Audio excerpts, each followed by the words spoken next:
The Wembley Arena, home of the Sheffield Steelers' finest performance. An 8-0 semi-final victory over those naughty, nasty Nottingham Panthers. Savour these 8 goals and then sit back with me, Dave Sims, and enjoy over 100 minutes of Steelers action in this, their inaugural Premier Division season.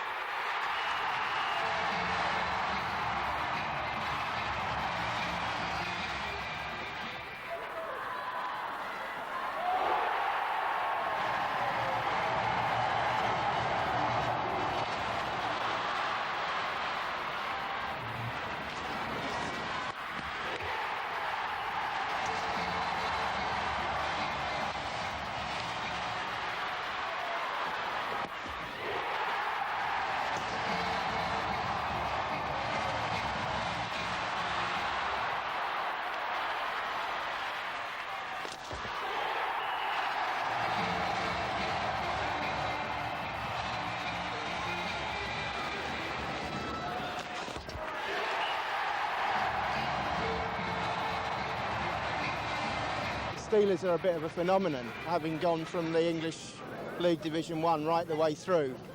First season in the Premier, finished second in the final. You can't ask for more. Whatever they do today, they've done well, and we're really proud of them. It'll be close, but it'll be the Steelers. I'm sorry, he's going to go home very disappointed. Well, he and the rest of us did go home disappointed. Just this Scott Neal lob to report over Cardiff netminder Jason Wood as the Steelers went down 12 goals to 1 in the final. Well, as Alex Dampier commiserated with his team, we must all remember there will be another year.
Two pre-season defeats against Division 1's Trafford Metros was not the start the Steelers needed, though they did pick up a Premier Division point at home against the Durham Wasps. Losses to the Cardiff Devils the evening after was followed by a victory against the Humberside Hawks in a pre-season challenge game. On the 18th of September, the Steelers went down 14 goals to 10 in the Durham ice rink.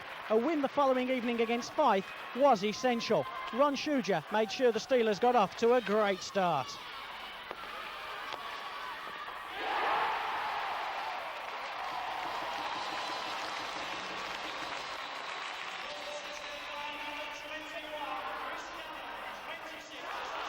Tim Cranston picking up on a defensive error from the Durham Wasps, and how about that for a finish? Knows how to celebrate that boy as well. Steve Nemeth was enjoying some fine pre-season form, picking up an assist on this goal from Scott Neal.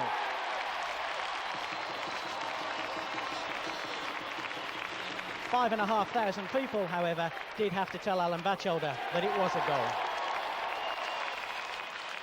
Scott Neal was in the old Murrayfield form of old. This fine effort putting the Sheffield Steelers 4-0 ahead.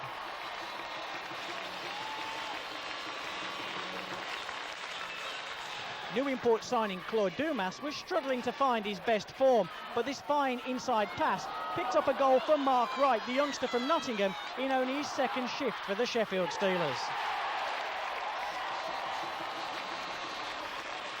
Derek King's blue line shot was tapped in by Ian Robertson, pulling a goal back for the Fife Flyers, but the Steelers were in no mood to let the Scots visitors have their own way.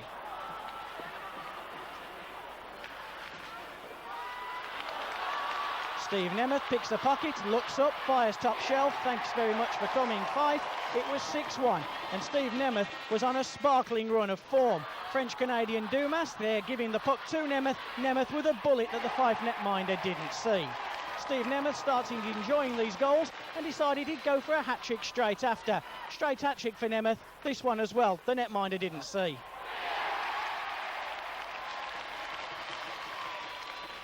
Well, whatever Steve Nemeth can do, Scott Neal can do equally as well. Nemeth again orchestrating a great 1-2-1-2 pass movement. Scott Neal fires in with his hat-trick goal. Fife had signed NHL veteran Doug Smale. He was to struggle all season long at the Sheffield Arena, but he did pick up an assist on this Mark Morrison goal.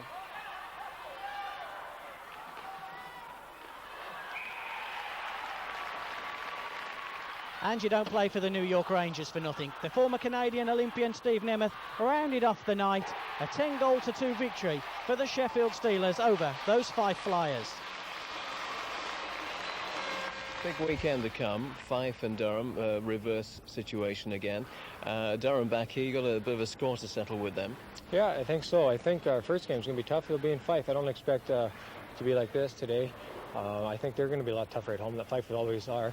And to travel back that night, yeah, we got a 6-hour drive back. We're going to be tired. And Durham is always a tough game. They don't have great talent, but they just work well, and their forwards work well, and their defense do. And I think we're just going to have to tighten up in our own end zone. And when we do have the chances, we got to score. The following weekend, the Sheffield Steelers were in Kirkcaldy and silenced 1,500 Scots with a 5-4 victory. The Sheffield Steelers looking good in the Benson and Hedges Cup. The following evening, after a long bus trip, they were at home to the Durham Wasps. Scott Neal getting them on the ball.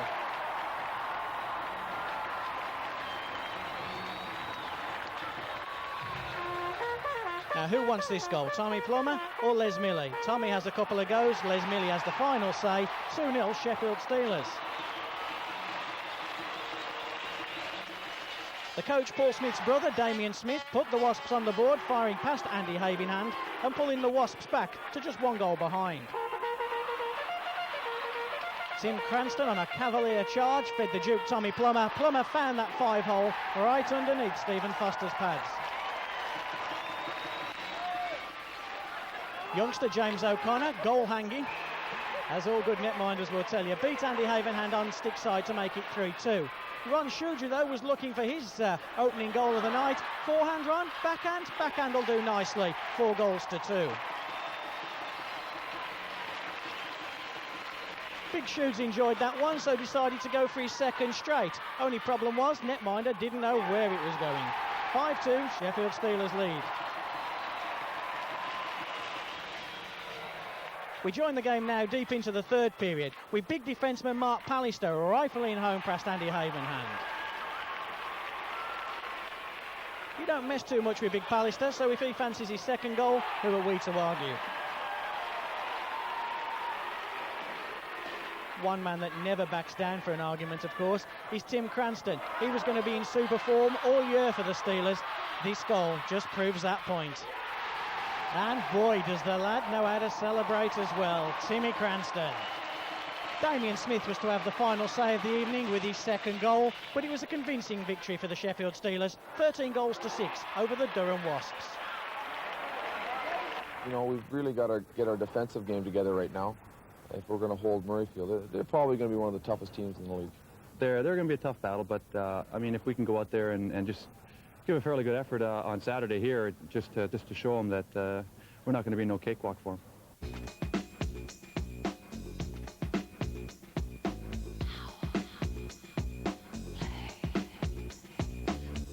So the Steelers were cooking with gas. A semi-final place beckoned if they could beat the Murrayfield Racers on the 2nd of October. It all looked good when Les Milley opened the scoring early in the first period. Ron Shuger had a fine chance to put the Sheffield Steelers 2 up. Hansen denied. Claude Dumas was there, firing into an empty net. 2-0 Sheffield. Shuger wasn't to be outdone, though, and this rip-roarer from the blue line made it 3-0. Surely that's semi-final place. Early in the second period, though, Frank Morris let one go from the top of the circle. Martin Mackay didn't know whether it was Christmas or breakfast. 3-1. Steve Nemeth, though, let a cracker go just down below Hansen. 4-1 Steelers. It was Nemeth again as he went over the blue line, took a look, picked his pocket, stole in. It was 5-1, and nothing was going to take that semi-final place away from the Sheffield outfit. Or was it? Tony Hand and Chris Palmer did have different ideas. Tony Hand, first of all, assisted Chris Palmer. Then making it 5-3, it was Chris Palmer.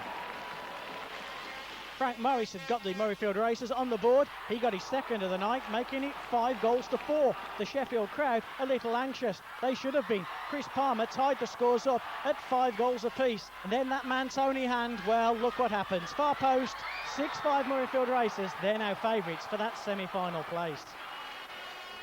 We basically did everything for 50 minutes we should have done. In the last 10 minutes, we decided that was it. We won the game and just drifted away, and you can't do that with Murrayfield. They're a very strong offensive hockey team, and we paid the price for it.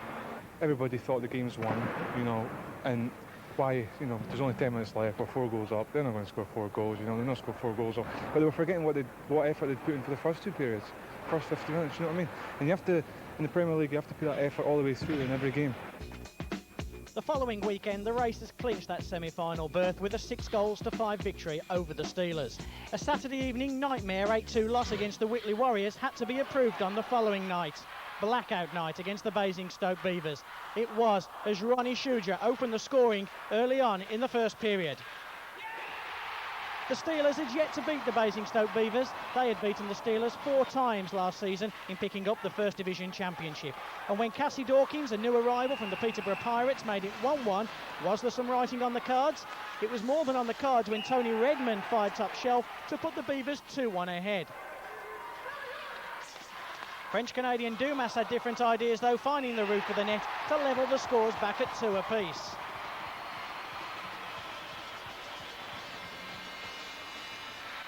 A touch of storming Stevie as he pulled more moves than May West to get round the Basingstoke defence. Fed it back to Dumas. He decided he was back in the scoring streak. 3-2 Sheffield. Les Milley found himself suffering with agoraphobia as he went in alone to make it 4-2 in the Steelers' favour. That youngster again, Mark Wright, picked up the Steelers' 5th goal, but Tommy Plummer picked up a great assist.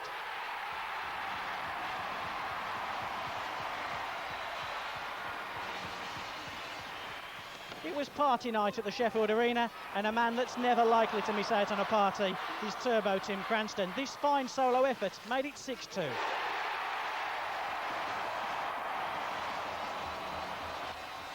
And who says Les Milley doesn't know how to use the backhand? You won't find a better backhand than this.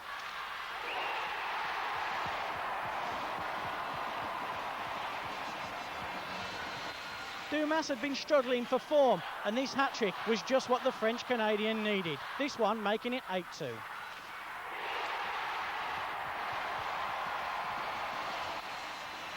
Back came the Basingstoke Beavers with French-Canadian Mario Ballanger making it 8-3. But finishing off the Steelers' scoring was a touch of storming Stevie. No one to pass to, so Steve thought, I'll just do it all on my own. He did. A super goal, if not goal of the season from Nemeth. Final score, Basingstoke 3, the Sheffield Steelers 9. I mean, as I say, the guys came out here with the passion to win tonight. And we were not going to leave this building without a win. And basically, that's what we've done.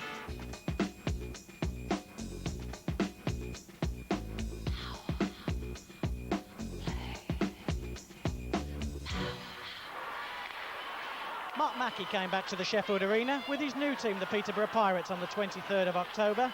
It wasn't a happy return for Mackey. Claude Dumas sliding the first of many past the Peterborough netminder. Good work from Scott Neal, set up Les Milley with a fine tap-in, 2-0 Sheffield. No better man on the power play than Steve Nemeth. Nemeth gave it to Scott Neal. Thanks for coming, Peterborough. Good night, Vienna.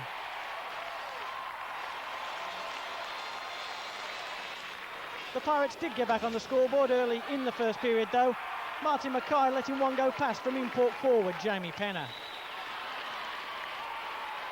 By this time Dumas was playing for a place in the Sheffield Steelers team. A few more like that earlier on might have saved his job. 4-1 Sheffield. Ivan Matulak was in the Steelers lineup. He was deputising for the injured Ron Schuger. He would go on to replace Claude Dumas, who did seem to lack the appetite for the big game. No lack of appetite in this game for Dumas. Kellen's shot deflected by Dumas, 6-1.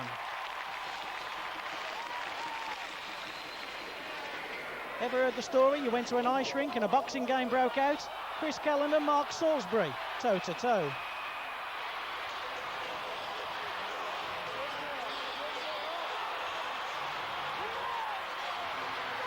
Shall we give this one to Kelland on points?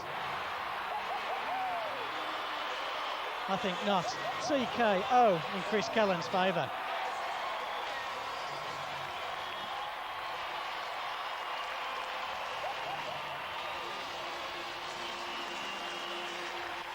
One of the best British goal scorers in British ice hockey history, Scott Neal. That's why he was signed from the Murrayfield Racers.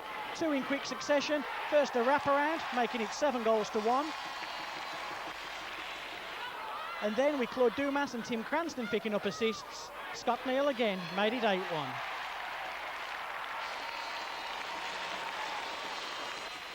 Out of the assist column and into the goals column, Turbo Tim Cranston, it was 9-1 and a rout.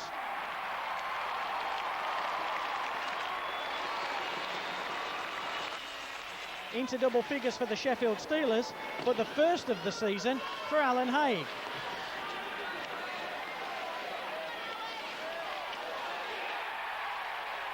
And I think Alan had been watching Tim Cranston celebrate just a little bit.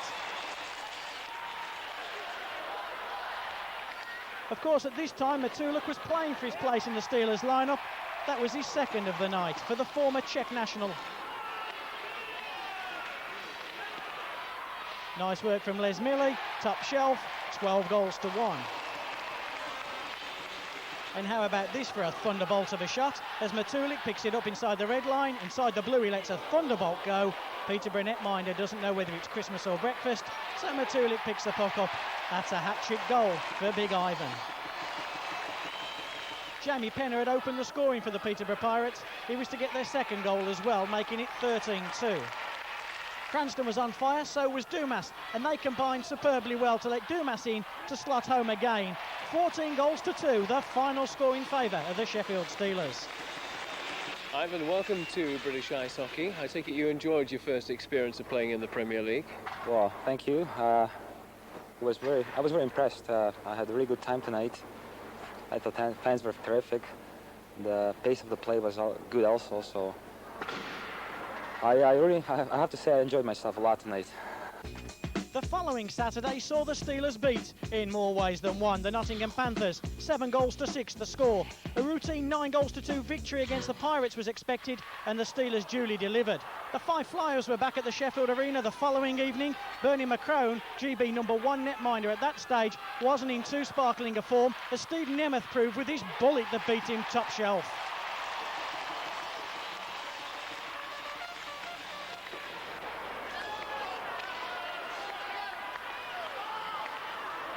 A Fife mix-up in the neutral zone let Les Milley in alone. He shoots and scores, though Tim Cranston was waiting for any rebound that may follow. Bernie McCrone was having just one of those nights. Steve Nemeth can score against any netminder in the world from the blue line, but with a weak wrist shot like that, not even Nemeth expected to put the Steelers 3 up with that one.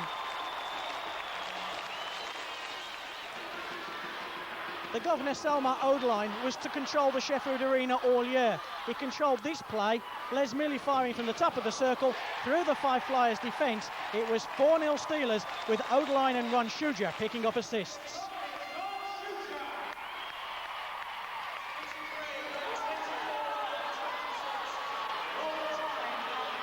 Scott Neal on a solo effort, goes behind McCrone's goal, leaves the puck out front, off the back of McCrone's legs, it's 5-0 Sheffield. Doug Smalls used to playing in the NHL. I wonder if you treat netminders in the NHL quite like he treated Mackay here. Surely most referees wouldn't have given that goal with Mackay lining the back of the goal. But then again, not all referees are Alan Batchelder.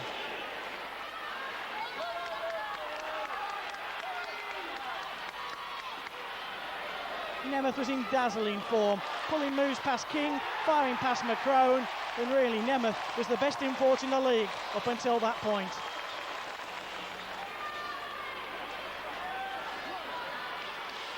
Timmy Cranston and Scott Neal make way as the Duke Tommy Plummer flies in, puts it right through the 5-hole of backup netminder Ricky Grubb.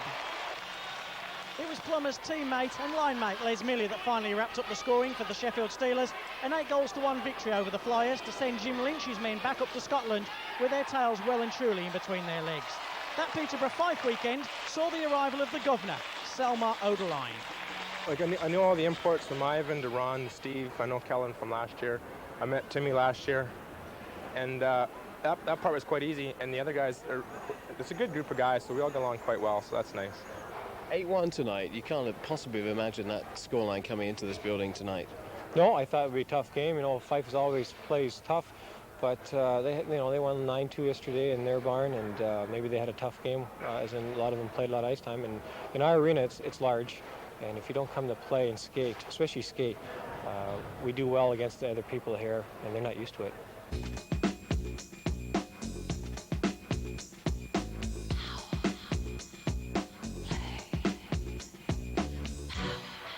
Peter Johnson's Humberside Hawks in the Sheffield Arena for the first league meeting of the season between the two clubs, and what a tough battle would follow.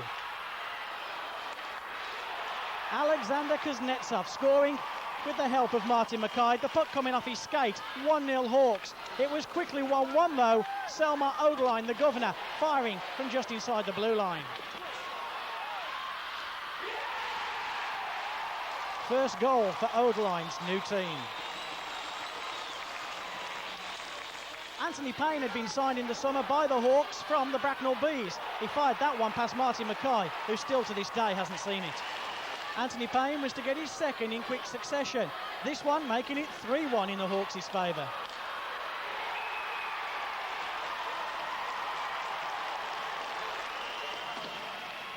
But back came the Sheffield Steelers. They weren't letting the Hawks have it all their own way, and thank God for Les Milley.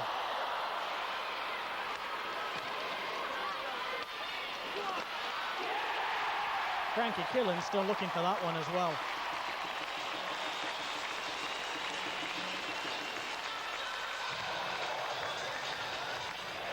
The Hawks, though, have an experienced outfit. The second line of Stephen Shawn and Anthony Johnson. Stephen Johnson this time making the gap 2 goals and a 4-2 lead for the Hawks. Of course, when the going gets tough, the tough get going. And there's nobody tougher than the Duke, Tommy Plummer. So when you need a big goal, who do you turn to? You've got it, the Duke.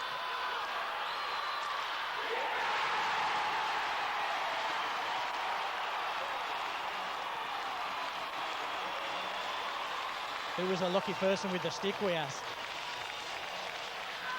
But when it comes to big goals, Ronnie Shuger's got several for the Steelers. That one saved a point for them. Final score, Sheffield Steelers 4, Humberside Hawks 4. The following night saw the Steelers draw 3-3 in a battle of Whitley Bay. The following weekend saw 2 defeats, away at Fife and away at Murrayfield. Doesn't get any easier, does it? The Cardiff Devils were then at the Sheffield Arena, 27th of November. The Steelers needed a victory, and they got off to a flying start, courtesy of the Duke, Tommy Plummer.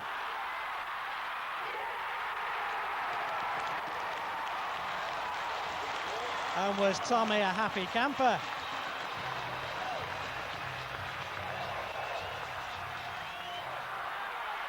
It's been said all year that when you wanted a big goal from a big game player, you asked Tim Cranston to turn up.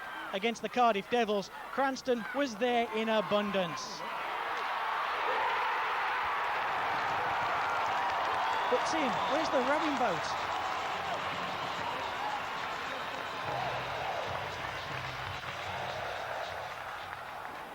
You can never take the Cardiff Devils too lightly. In Doug McEwen, they have one of the finest imports in the league, and from this range, he just doesn't miss.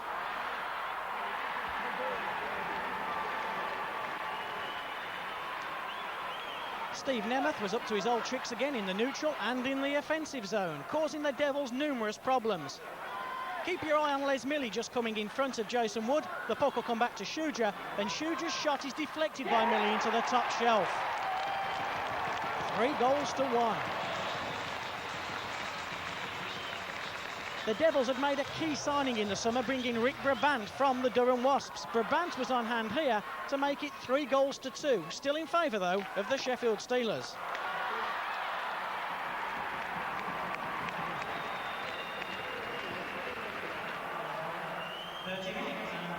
Straight back came the Sheffield Steelers, though. No better time as Plummer misses a good opportunity. Millie's hanging around there. Another backhand. And Tommy and Lester, they know how to enjoy themselves. But boys, in front of 8,000 people. Millie and Plummer had got in on the scoring act, so it was only fitting that their line mate Tim Cranston would make it 5-2. They love you, Timmy. Take my word for it. Cranston had already got 2. He was looking for the hat-trick. Would he get it? Of course he would. This one making it 6-2.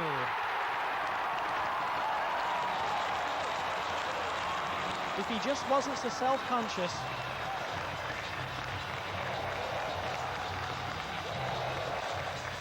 Cardiff are never beaten, though, and memories of Murrayfield came flowing back when Ian Cooper pulled a goal back for the Devils. 6-3 the score.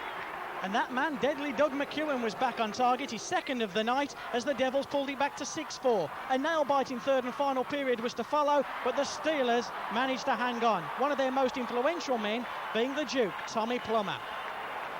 A game against Cardiff, everybody knows it's the champions from last year. I think everybody wants to try and take as many points from as they can. And really, it's a show of what you can do against the best team in the league, really. You go into every game thinking that positively and to come out with a win and as many points as you can, but I think it's a little easier to get pumped up for a team like Cardiff. It's good to play against them sometimes because it brings up your level maybe that little bit more when you're away and you're down and you're tired a little bit. You find it hard to dig deep, and against Cardiff and at home, I think we had that little bit to give us a little boost tonight. A disappointing home loss in Bracknell was followed by an away defeat in Cardiff, a home victory against Whitley, and then another win on the road against the Peterborough Pirates. The game of the month, though, was a barnstormer against the Nottingham Panthers.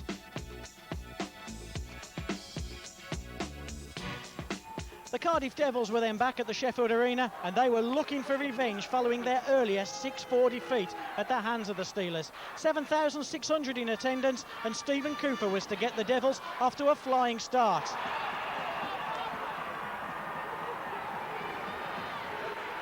The Sheffield Steelers, though, were quickly on the board. After great work from Les Milley, Tommy Plummer slotted home, 1-1 the score.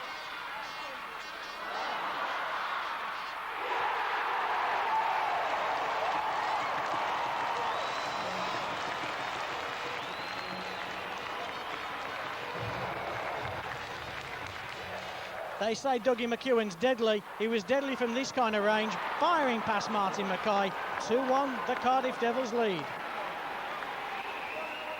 The Devils' defence, though, did have trouble clearing their zone. Constant forechecking from the Steelers put McEwen in trouble. Great work there from Tim Cranston. The puck would come out to Tommy Plummer. His shot was well saved by Jason Wood. And who other than Laser Les Milley to make it 2 all. Then a big incident as Brabant and Schuger go in for a challenge. Brabant's head comes back, knocks Schuger down. There was blood on the ice. What would the referee call? Matulik? Well, he wasn't a happy man with Rick Brabant. Let's hope Brabant there can speak Czechoslovakian. But it seems that Ron Schuger's the man being sent to the penalty box. Let's look at this again. Surely it was Brabant's head that came back and hit Ron Schuger, and not a Schuger cross-check into the back of Rick Brabant. Ron Schuger not happy with referee Ken Taggart at all.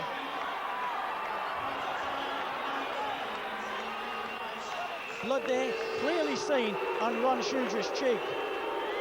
Well, the teams left the ice at the end of the first period, but it was Rick Brabant again that was the centre of attention. Tim Cranston wants to get the dancing underway, and everybody takes a partner. Big Neil Abel gets there, but Captain Ron Schuger has seen the sense and waves both teams to the dressing room. Into the second period, though.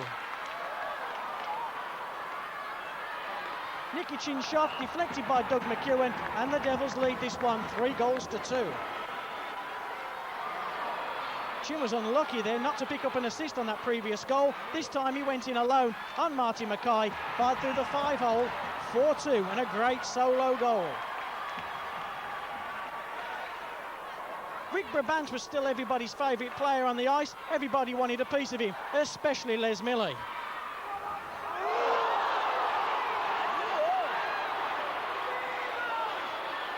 Tim Cranston there involved, Milley and Shuja. Brabant really doesn't want to know, despite Les Milley's efforts. Even the two trainers got involved. Kim Lawley on the Steelers side, he was eventually sent to the dressing room. That's probably a first, even for Kim.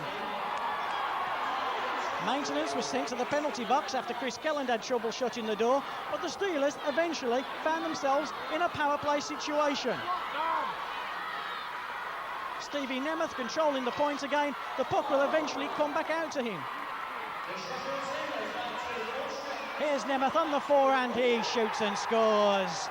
A crowd in front of Jason Wood, but that puck finds the back of the net, and the Steelers back in this one, only now 1 goal down. The Devils again having trouble clear the zone. Here's Matuli. He rims one right past Jason Wood. It's 4-4. Oh, get in the fast lane, Grandma. This bingo game was about ready to roll.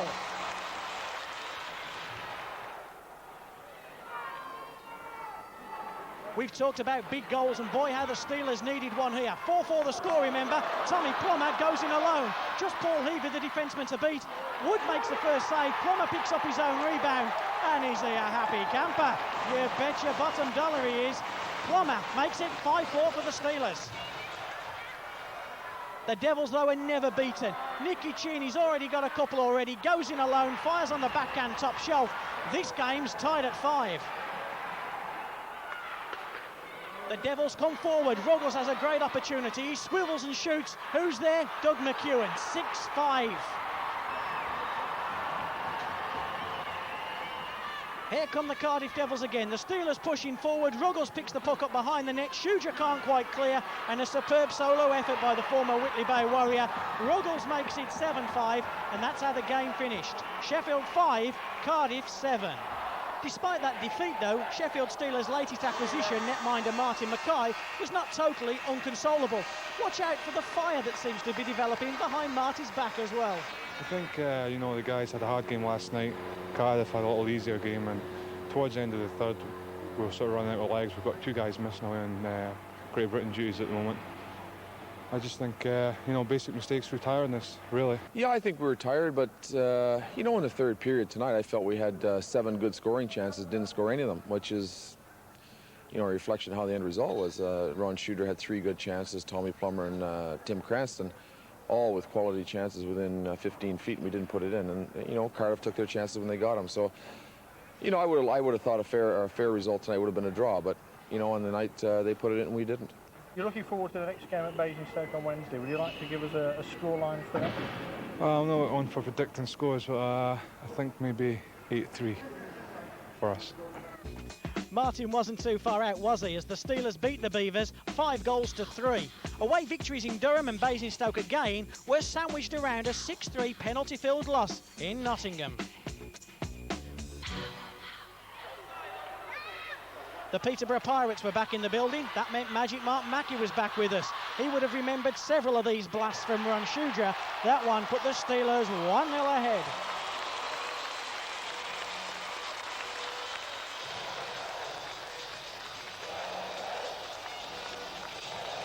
The Steelers, though, were quickly 2 goals ahead. Tim Cranston here doing the bulk of the work. His pass would eventually find Les Milley.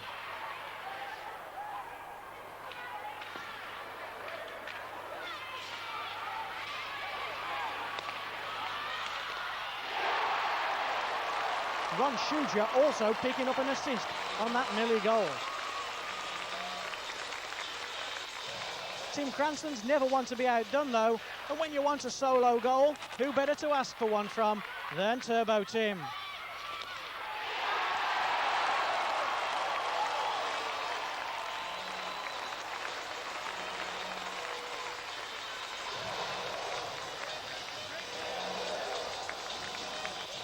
Peterborough were really no competition for the Sheffield Steelers in this kind of form. Scott Neal on the right wing finds Steve Nemeth. Nemeth pulls a move, and it's 4 goals to 0.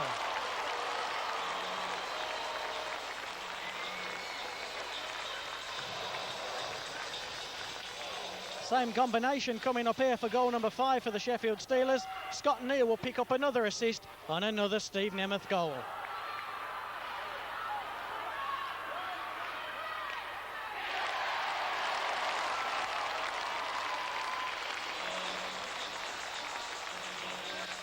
The Peterborough Pirates, though, were trying as hard as they could, but every effort they had was stonewalled by Andy Havenhand.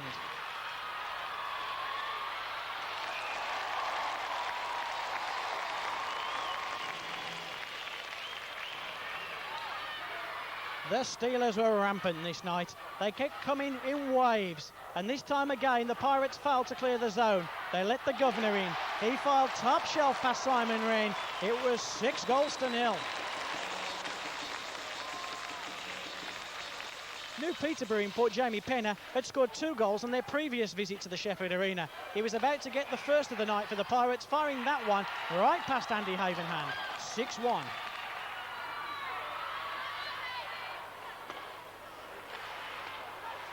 It was becoming a rout. Here's Cranston again. He finds Odeline. Odeline lets one go through a crowd of players, beating Simon Rain. 7-1. Odeline second. Is he on for that hat-trick?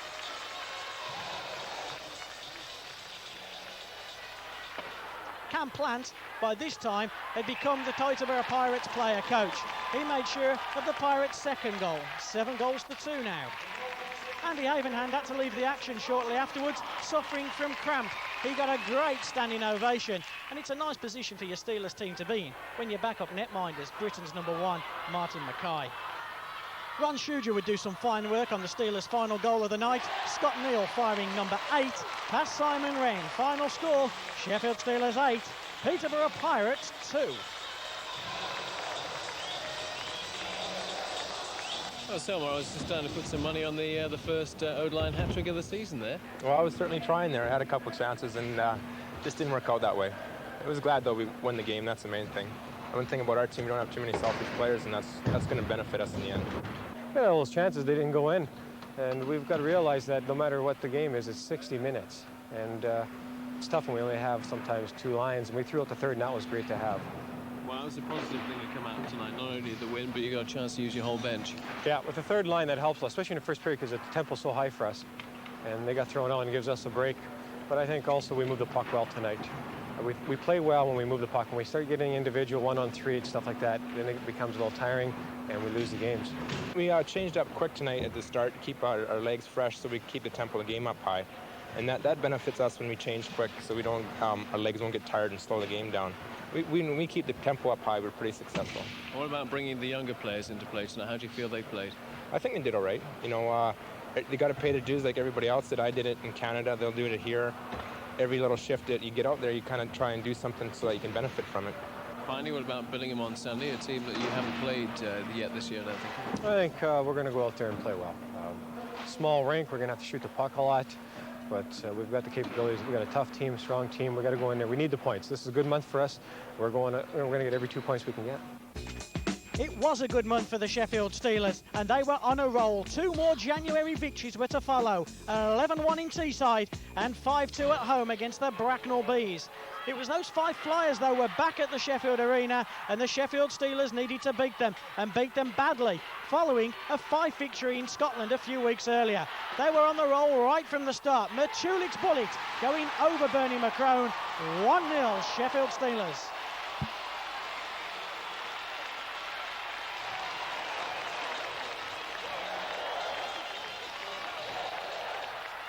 Ryan Kumu went close on a couple of occasions, but there was Martin Mackay standing tall as he was now becoming, quite clearly, the league's leading netminder.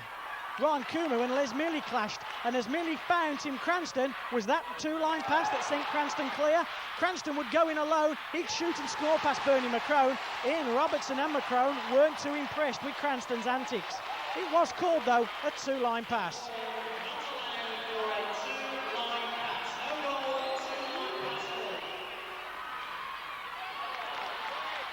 Les Millie again down the right wing. He found Cranston. Cranston's shot, though, well saved by McCrone. Mackay was in fine form as well. That superb glove save denying Ryan Kumu. It was end-to-end stuff in one of the games of the month at the Sheffield Arena. Matulik, has McCrone got it? He misses it. He just goes past the post, though. Here's Doug Smale, the former Winnipeg Jet, over 900 games, but Mackay denies him. He also denies Ryan Kumu. It's take your partner's time again. Doug Smale getting involved. Chris Kelland, Ryan Kumu's in there. So's Mark Morrison. What's Dougie Smale and Chris Kelland up to?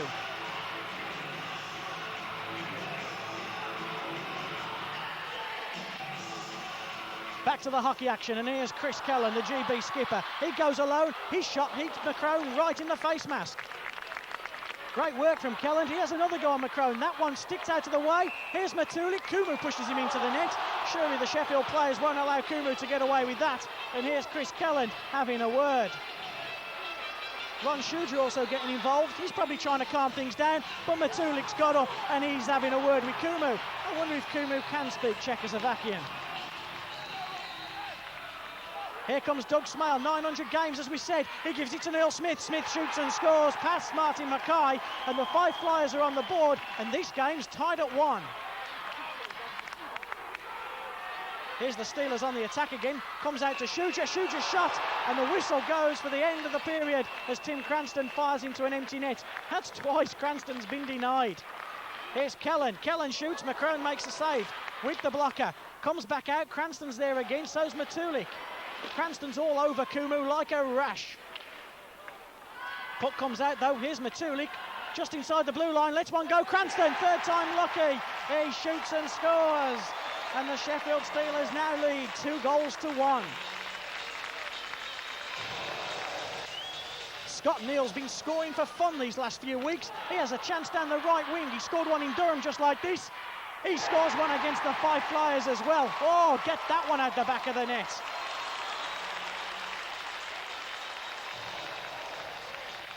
Game's not over by a long way though, and here come the Fife Flyers. Watch out for big Ryan Kumu. Shoots, hits the crossbar, falls in. Is it a goal? The Fife Flyers think it is. The referee, Graham Horner, he checks with the goal judges, and Neil Smith's not too impressed as Horner disallows that goal, and that's a misconduct penalty against the Fife Flyers. The Steelers on the power play. Here's Matulik. Oh, he was free then, wasn't he? He's pulled down, surely a penalty shot in favour of the Steelers. Referee Horner gives the penalty shot. It's Bernie McCrone versus Ivan Matulik. Here is Matulik. He'll dig to the backhand. He loses control and it goes wide of McCrone's goal. Disappointment for the former Edmonton Oiler. Here's Stevie Nemeth. McCrone makes a fine save there.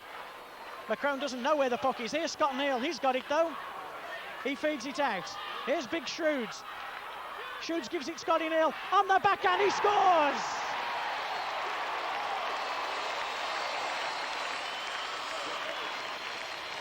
Four goals to 1 as Ronnie Schuger picks up an assist on that Scott Neal goal. Cranston again working hard behind the net. Doug Smale pushes him into the plexiglass. Mark Morrison helping out. But great work there from Cranston holding the puck up.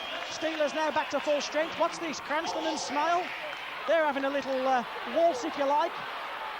The cameraman follows the play, but I'd rather be back there where Dougie Smale and Tim Cranston is. Referee's blown the whistle. What's Doug Smale doing there? Tim Cranston having a word. And what's this? A sight we're used to seeing.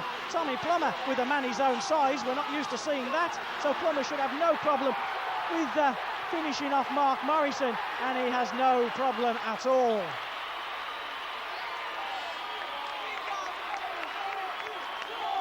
Plummer a little bit disappointed that he only picked on a man his own size. Here's Matulik. He missed a one-on-one earlier. Will he miss this one? No way, will he? 5 goals to 1 and surely another 2 points in the bag for the Sheffield Steelers.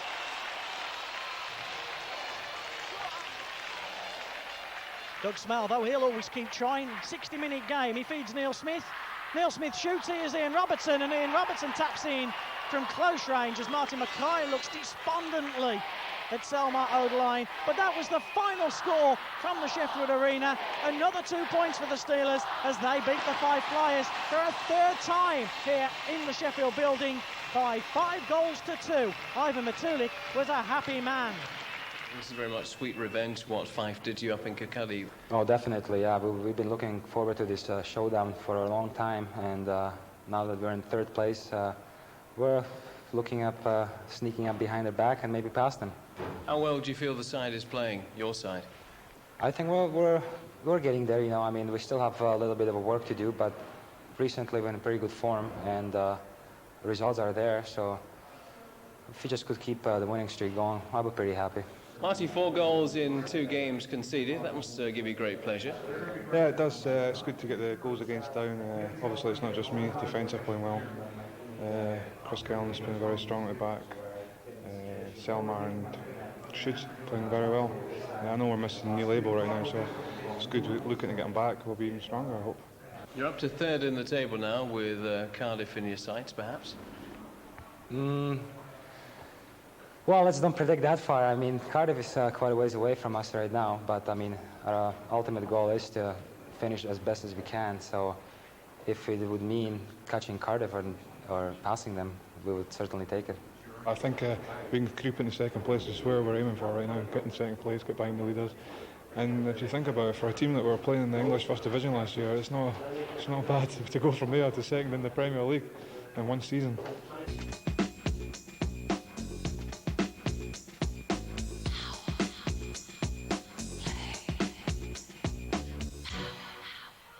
Midweek Premier League action at the Sheffield Arena, and another 6,000 in the building to see the Humberside Hawks. They'd made an import change since their previous visit to the arena.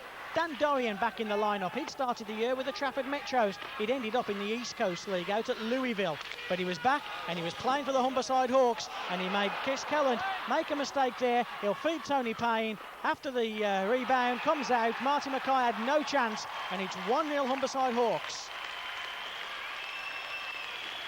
The Sheffield Steelers here find themselves on the power play. And it's that man, Ivan Matulik. Goes on a wraparound, feeds inside. Comes back out, though, to Kelland and Shudra. Shudra's now got it. Dinks it into the corner. Here is Matulik. Matulik again will go behind the net to Scott Neal. Comes out to Kelland. Will Kelland go for Shudra? No, he goes for Matulik. He 1x1. Right past Frankie Kelland. And it's tied at 1.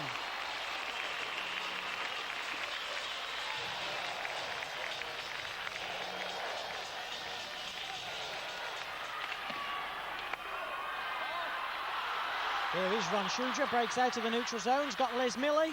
Milley will come inside and he'll shoot and score. And the Steelers now take that lead in the first period, 2-1.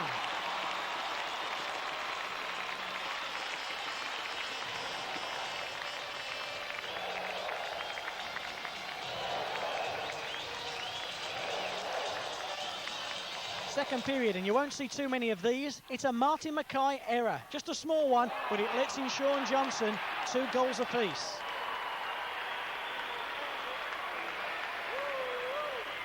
Let's now show you more of what you expect to see from Martin Mackay. Just awesome net minding. This instant reflex save from Alexander Kulikov.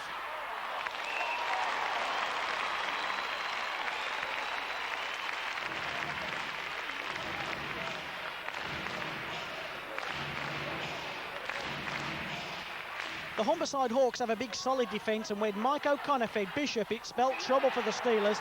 They now led 3-2. It was one of those big goals times, wasn't it, where the Steelers needed that big goal. Entrance, Tim Cranston.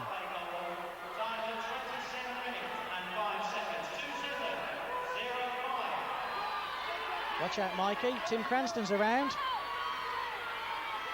Here's Anthony Johnson. Cranston's all over him like a rash. 1-on-1. Good night, Vienna.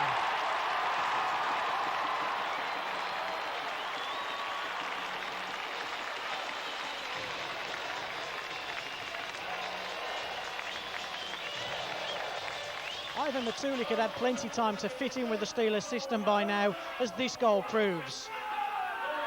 Starts off with the Humberside Hawks attacking.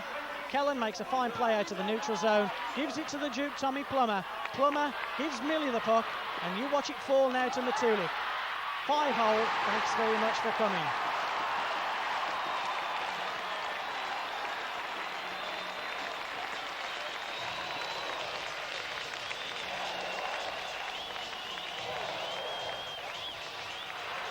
Alex Dampier does like to use his whole bench, and this is a fine example. Watch the work here from Matulik. The puck comes loose, it's still not out of the way yet as Stephen Johnson forces a Humberside attack.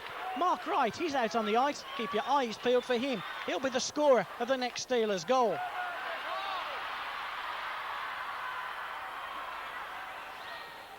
Oderline will get the puck right back now. Comes out to Scott Neal, who does great work on the boards. And you remember Mark Wright? There he is. You all missed him, we all missed him, and Frankie Killen definitely missed him. 5-3 the Steelers lead, and a little bit of breathing space.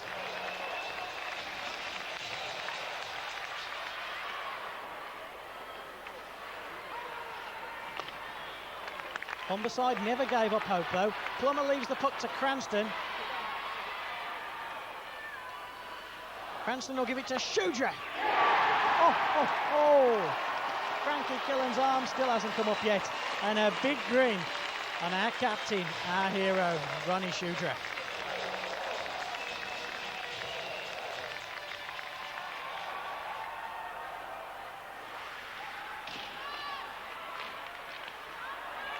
Another breakout from the Sheffield Steelers as the Hawks kept battling forward. Plummer gives it Cranston, and how about that for a wrist shot? Tim's a happy man. What's that you're saying, Tim? Well, let's hope the governor understood you. The Sheffield Steelers 7-3 ahead and coasting. 2 already for Cranston. Will he get his hat-trick? But again, it's the Hawks putting pressure on the Steelers. As the hat-trick man, we hope, Tim Cranston breaks out. What a nice little play for Tommy Plummer. Plummer and Cranston played great together all season. Cranston's made that burst for the net. Really shoots, comes to Cranston. Thanks very much is what Timmy says. 8 goals to 3 and a hat-trick for the Turbo Man.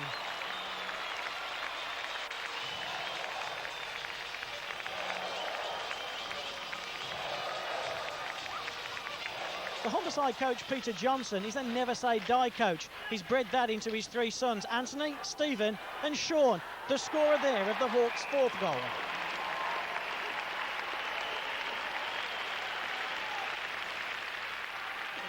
Four goals for the Hawks, but Tim Cranston was trying to make it 4 for himself. Chris Kellen started this play-off behind the net, rims it round the boards, where it finds Les Millie. Millie, a lovely soft dance pass to Cranston. Frankie Killen has no chance. 4 goals for Tim Cranston, 9-4, the Steelers lead this one. Humberside had kept one of their imports from the start of the season, Alexander Kulikov. His pass finds Dan Dorian. Dan Dorian makes it 9-5. And that's just how it stayed. The Sheffield Steelers 9, the Humberside Hawks 5. And as the final countdown started, everybody's eyes turned to the man of the match. And what a performance from Tim Cranston.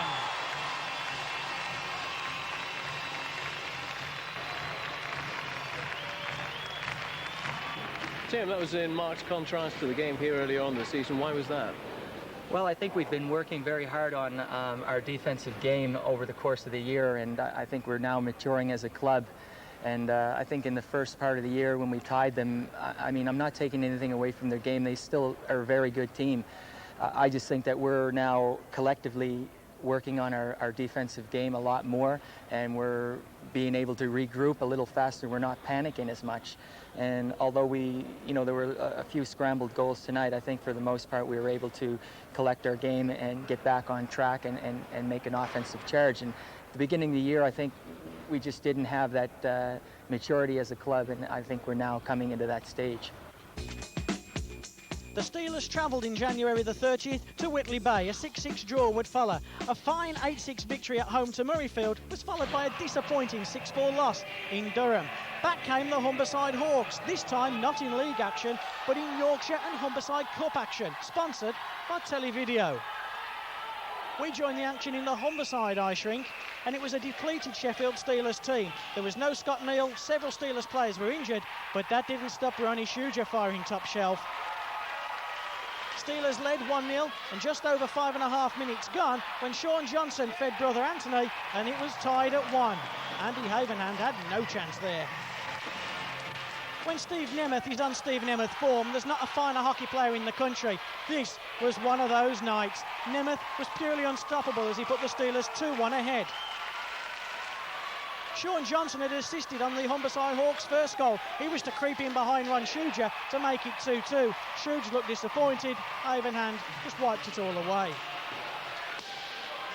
Remember that man, Steve Nemeth? Well, great work here by Matulik. Nemeth 1x1. Brian Cox has absolutely no chance. Second of the night for Storming Steve. Third of the night for the Steelers. Hat-trick goal coming up for Nemeth. Picked his spot. Stolen top shelf. Cox no chance.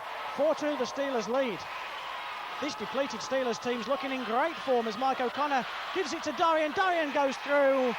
Beats Andy Havenhand pretty comfortably there, and it's 4-3. Anthony Johnson on a one-time blast there levels the score. 4-4. The Hawks are coming back. These damn Johnson brothers are becoming a pain. Stephen Johnson will get on the end of Anthony Johnson and Sean Johnson's assists. And the Hawks now lead 5-4. Those missing players for the Steelers, is that telling its toll? Well, Nemeth's just found Millie, and Millie will tie it back up again at 5 goals apiece. What a great weekday game. Here comes Nemeth again. Who's he going to find this time? It'll be Matulik, one time, saved by Cox. He'll get the second one. Steelers now lead 6-5.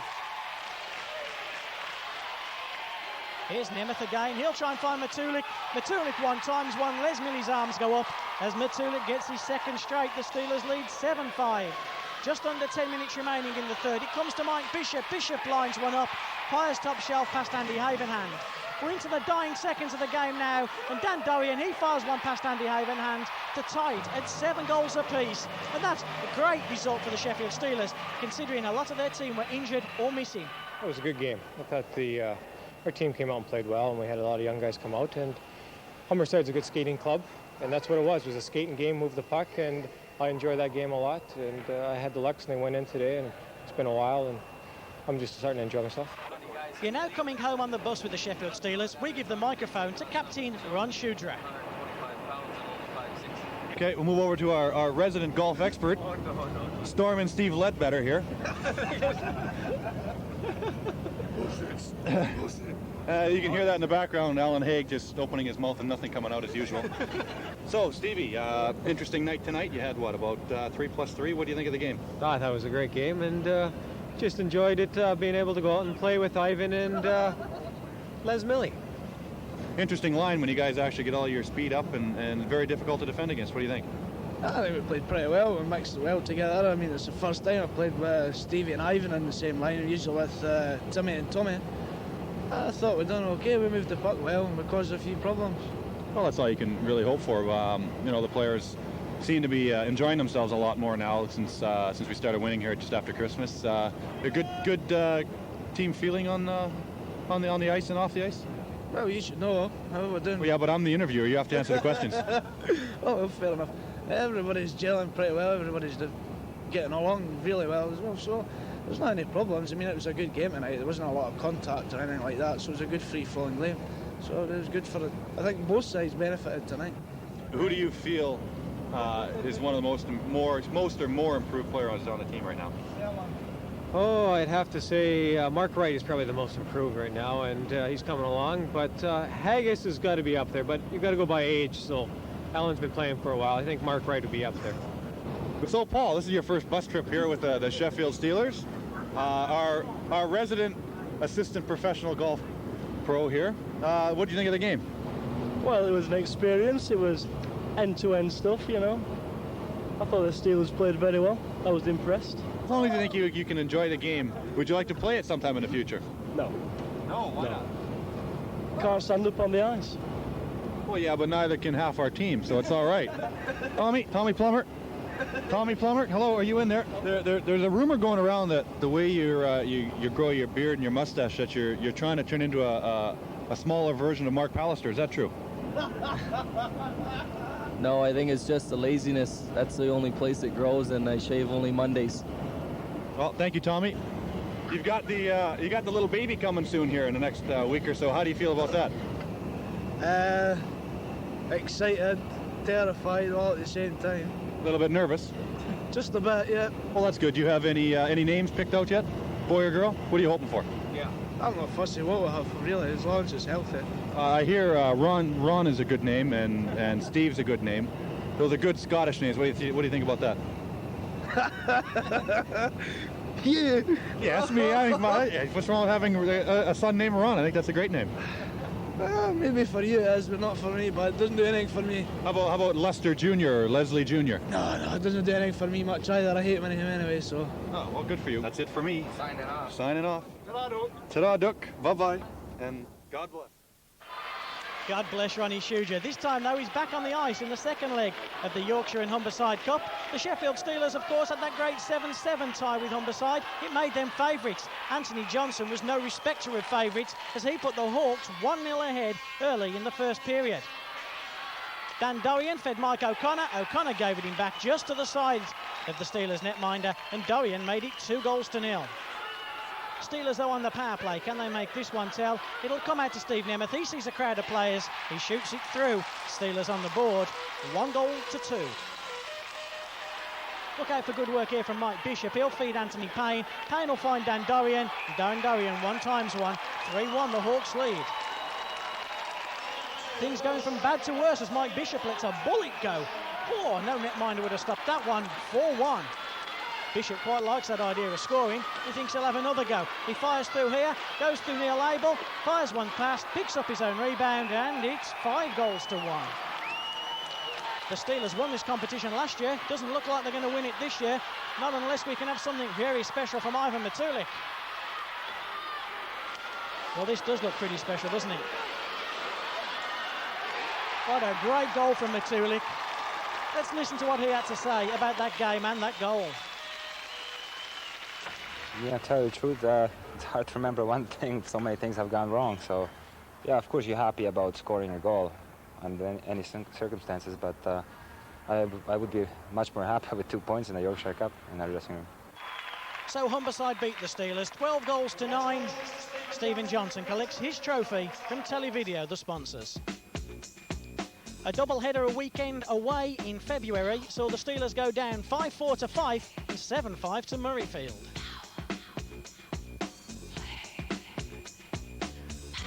Well, if you don't like one-sided games, this is when you get up and go make the tea. Leave the kids in front of the telly all alone to witness 20-2 victory for the Sheffield Steelers against the Teesside Bombers. Ivan Matulik goes in close there. Tim Cranston scored the first of an incredible 7 on this evening that the Steelers were to remain absolutely dominant.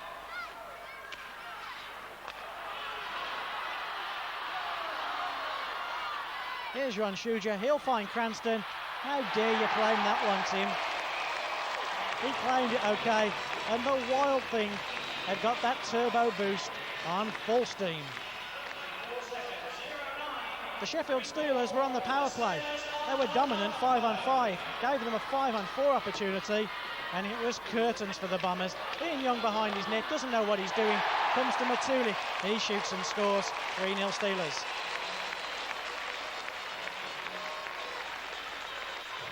Cranston had already got 2 straight. Matulik wasn't going to be outdone.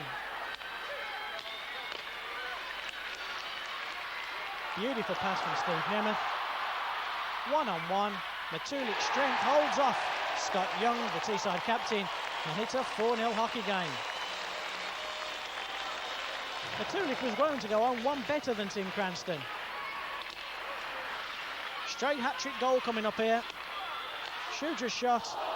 Deflected round the boards, comes back to Big Shoods. This time he makes the pass to Matulik. Wrist shot past Ian Young. 3 goals for Matulik, 5 for the Sheffield Steelers.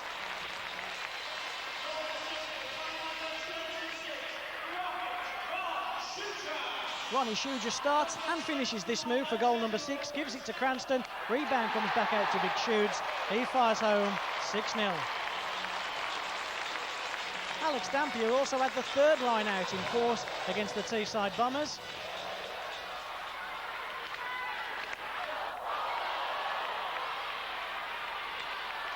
Chris Kelland here, he'll pick up an assist.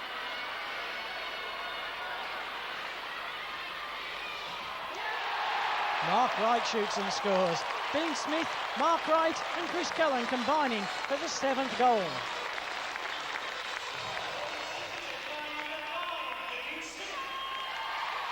Here's Steve Nemeth again. Matulik, will Matulik get his 4th? He will. Well, Matulik leads Cranston 4 goals to 2 now. Cranston, let's see what he has to say about that. Here he is behind his own goal. 8-0 the Steelers lead at this stage, don't forget. Here's Cranston, he gets his hat-trick. It's 4-3 now in Matulik's favour in this race between the two Steelers forwards. Here's Cranston again, wallop, yes! Tied at 4 between Matulik and Cranston, but the Steelers lead the Bombers 10-0. Teesside recently made import changes. That doesn't seem to have done them much good. Here is one of their new imports, Danny Pompeo, and he puts the Bombers on the board, 10 goals to 1. Let's get back, though, into the interesting race. It's Matulik 4, Cranston 4. Here's Matulik. Alan Batchelder's got his hand up. Here's Matulik, still Matulik. 5-4 Matulik leads, 11-1 the Sheffield Steelers lead. Shudra gives it Cranston. He's trailing Matulik by 1 goal. He won't like that. Over the red line. Cranston lets one go. Picks up his own rebound. He gets there. It's tied at 5 between Matulik and Cranston. The game's all over. Elvis is long gone. It's 12-1 Steelers.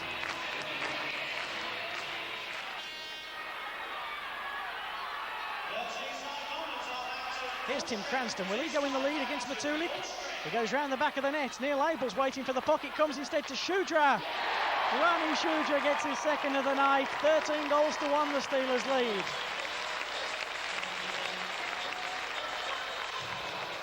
Remember Dan Pompeo? He got the 1st for the Teesside Bombers. And if you look carefully, he'll get the 2nd as the puck comes out to him. Batchelder, arm in the air on a delayed penalty. Doesn't count, doesn't matter. Penalties wiped off. Steelers now 13-2 ahead. Steve Nemeth's been a bit quiet tonight, hasn't he? Until this moment. Wallop, 1-0. Thanks for coming. 14 goals to 2, the Steelers lead. Nemeth in on the act. 5-5 though in the big battle between Matulik and Cranston. What's Ian Young doing out there trying to play defence? Oh, lets Tim Cranston walk in alone, and Cranston takes the lead. 6-5 now over Ivan Matulik.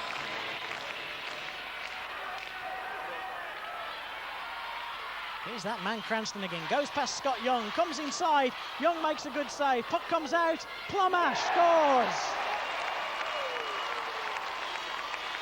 Tim Cranston tried to get on the end of that Duke Tommy Plummer shot there, trying to register another goal. Plummer would have nothing of it. Here's Cranston again.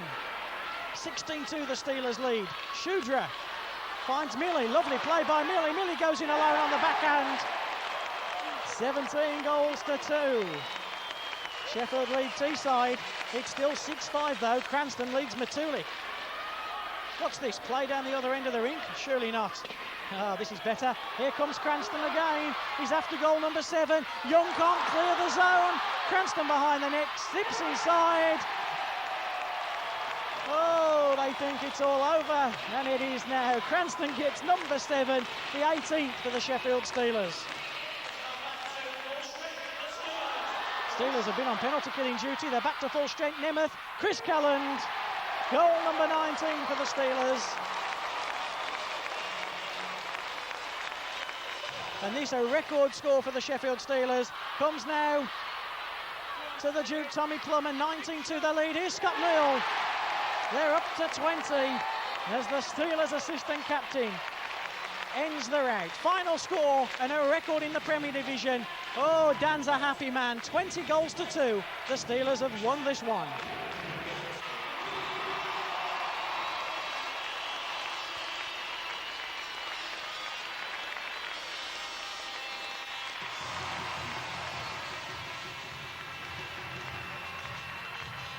Who is that? Did you see him?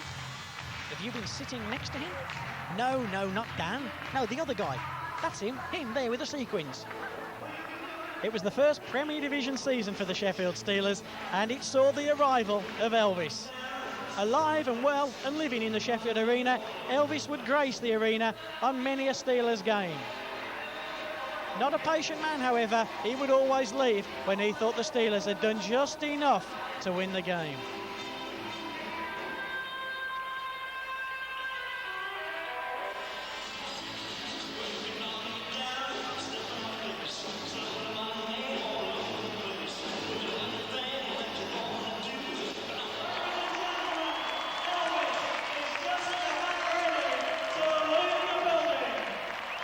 That signalled another victory for the Sheffield Steelers as Elvis made his departure.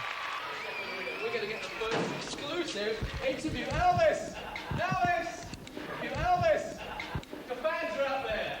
They want to hear from you. Elvis, talk to us, please. This piece of secret film clipping proves one point, that nobody wants to be interviewed by Bob Ballard.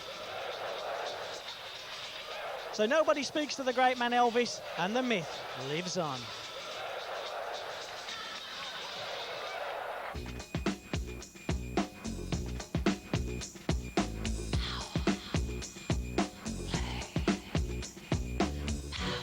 It was a busy February for the Sheffield Steelers. This is game number 8 in 19 days as the Steelers take on again the Durham Wasps. Matulik gets the first for the Steelers. That one beating Stephen Foster's stick side. He never had too much to say about that one, did he? Gary Yaramchuk, you know, has played all over Europe. Played for the Toronto Maple Leafs for a while as well. He was a fine signing by the Durham Wasps. Shoots and scores there. It's tied at 1. Stevie Nemeth, however, didn't play for Toronto, played for the New York Rangers, and it was him that was going to put the Steelers 2-1 ahead. Before that, fine work from Matulik and Scott Neal. It would come to Shuja, though, who would eventually find Nemeth. Nemeth buried it.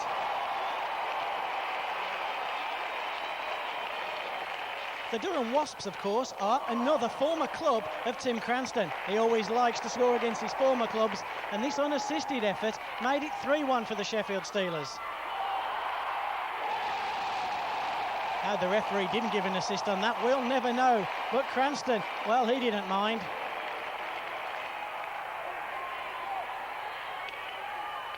That man Yaramchuk again, he's the man behind most of the Durham Wasps' play. The puck will eventually fall to Damien Smith and he'll fire home.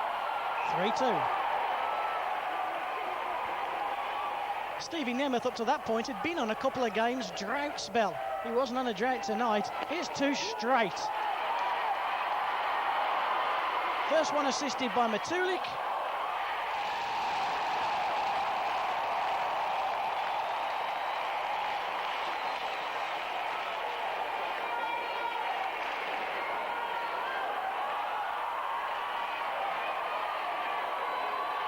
And it's Matulik again that duly obliges on Steve Nemeth's second straight.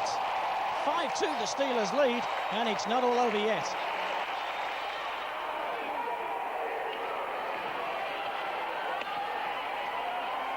Here's Ron Shudra.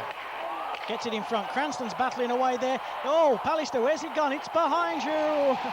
Chris Kellen shoots and scores. Pallister didn't know whether it was Christmas or breakfast. Not many goals normally for Chris Kellen, but he made that one tell. Here's another break for the Steelers. That Plummer-Cranston-Millie line is really firing. Solo effort, Les Millie.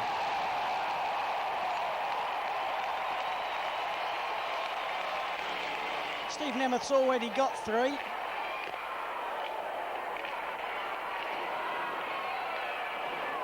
Greedy man Nemeth, number 4.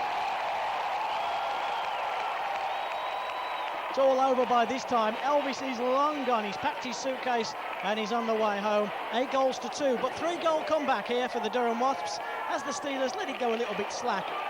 We weren't complaining, were we? Michael Tasker with the first.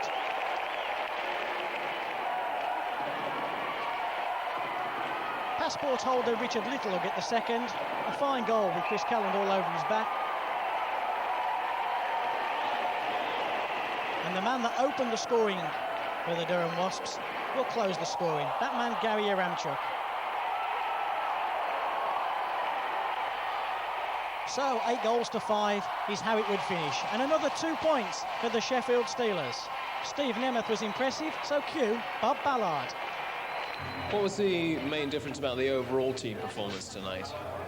I don't know if there's a big difference. I think everybody moved the puck. Our first line did well, I think, and the second line, they held their own. Our defense played well. I just thought we capitalized on our chances, and they weren't able to get in our rink, where in Durham, they have a small rink. They were always able to get in the corners and get the bounces, but tonight we were able to spread out and get on our defensemen. A couple of sloppy goals laid on, which rather took the gloss off the game.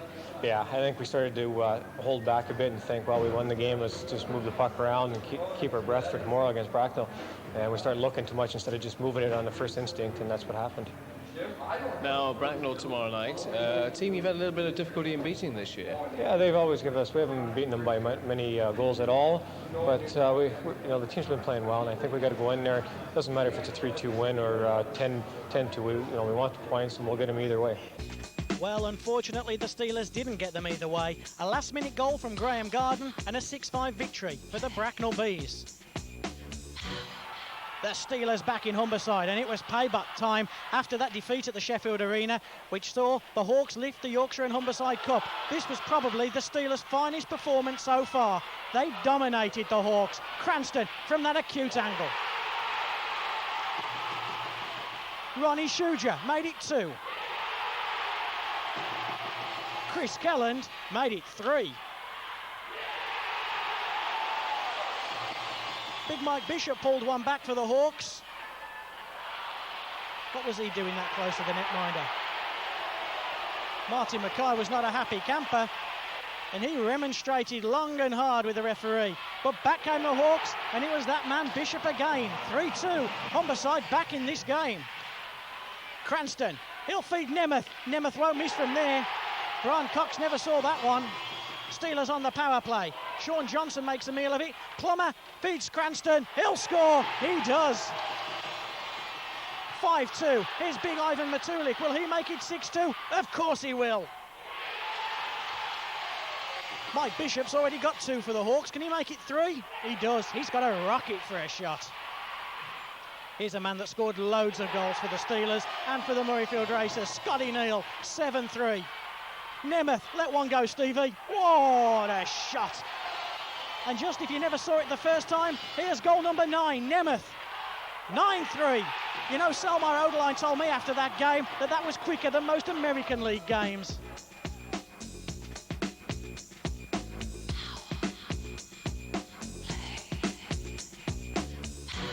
The following evening saw the Sheffield Steelers on blackout night against the Basingstoke Beavers. This time it was Nemeth's scoring partner Ronnie Shuger that was to lead the way. This the first of a straight hat-trick. He's got a rifle of a stick and he knows where to shoot it. There's Shuger again. Did you see that? The Basingstoke netminder never. French-Canadian Mario Bollinger spent several years with the Durham Wasps. He's moved now to the Basingstoke Beavers. Scored there, 2-1. Here come the Beavers again. Dave Whistle, former Romford Raider, makes it 2 apiece. Ronnie Shuger, though, waiting for his hat-trick, steps up this time from the right-hand side, shoots and scores. It's 3-2. It soon would be 4-2. Scott Neal on a tap-in, but as Scotty will tell you, they all count.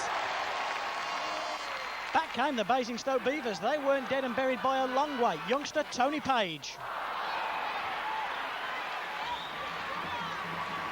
It was big goal time for the Sheffield Steelers. The Duke, Tommy Plummer. Thanks very much, Tommy. Always on cue. Scott Neal had got the Steelers 4th. He got the Steelers 6th as well. Same kind of angle, same kind of shot, same kind of goal. Bollinger, though, it wasn't over for him. He got his second of the night. A long-range effort beating Martin Mackay, 6-4. Keep your eyes peeled on Steve Nemeth. He'll stop it, he'll shoot it. It's all over. A 7-4 victory for the Sheffield Steelers. And Steeler Dan, a happy man.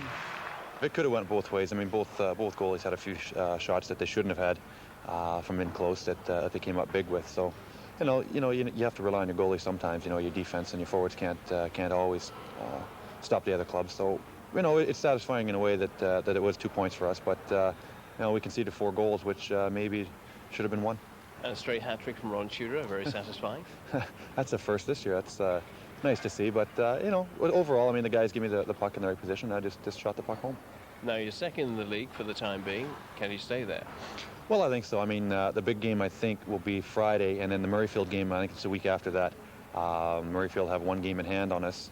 However, if we can beat them here, that one game, then second place could be all right if Fife loses 1 or 2 games. So there's a bit more of a buzz around the dressing room this Sunday night than there was on Thursday night. Oh, definitely. I mean, the guys a little bit more happy going in and that. But, you know, successful weekend, 4 points, can't beat that. It's a good outcome for us.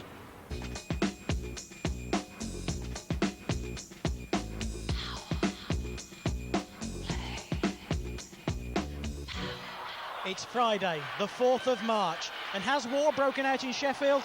No, it's just naughty, nasty Nottingham Panthers in town. 9,202 saw the biggest rivalry in British ice hockey. Ivan Matulik led the way. Ronnie Shuja, the man for a big game, picking up an assist on that Matulik opener. Back came the Panthers. It was an end-to-end style game. Kelland rings it round the boards, but it was dumped back in by the Panthers, and it was Matt Trickett making it 1-1.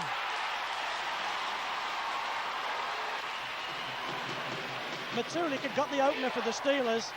If there's been a better goal scored at the Sheffield Arena than this, I haven't seen it.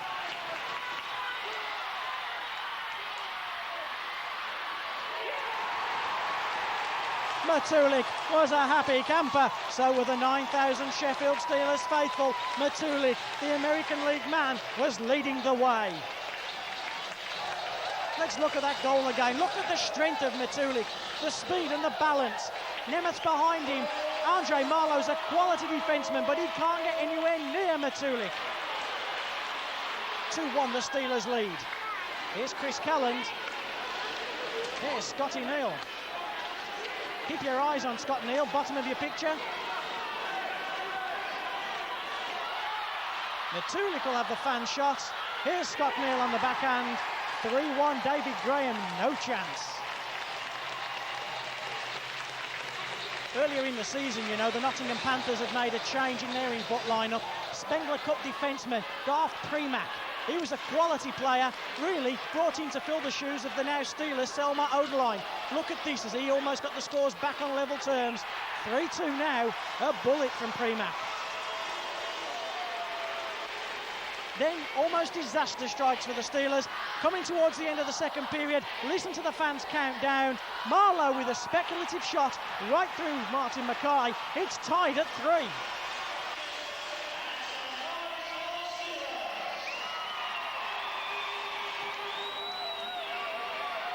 Start of then the third and final period. Here's Nemeth pulling more moves than May West to get that one past David Graham.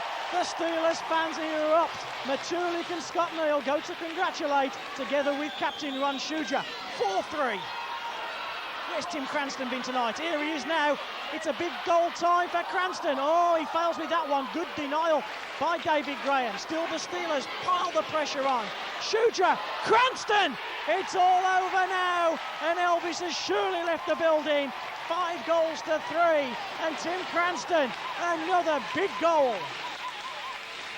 The netminder's been pulled from the Nottingham Panthers. They're trying everything. The puck falls to the new dad, Les Milley.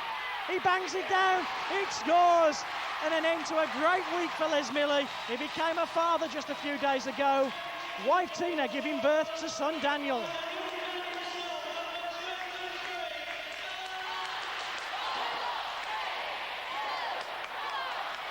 What a great feeling. The Steelers beat the Nottingham Panthers 6 goals to 3. That man, Ivan Matulik, led the way.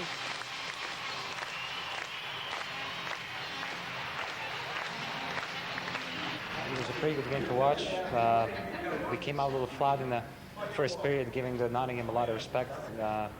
Until we realized they're kind of short of numbers, and in the second period we took the game more to them, and it ended up paying off. So, but it was a pretty competitive game all around. They're a competitive team, so are we. So I think it was a good game to watch. Sheffield's got a good hockey club here.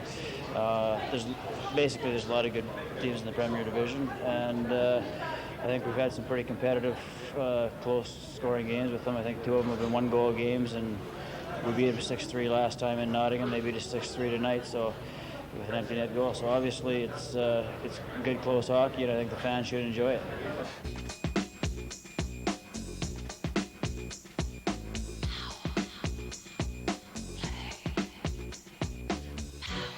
The Steelers away in Teesside, and will the bus legs be a factor?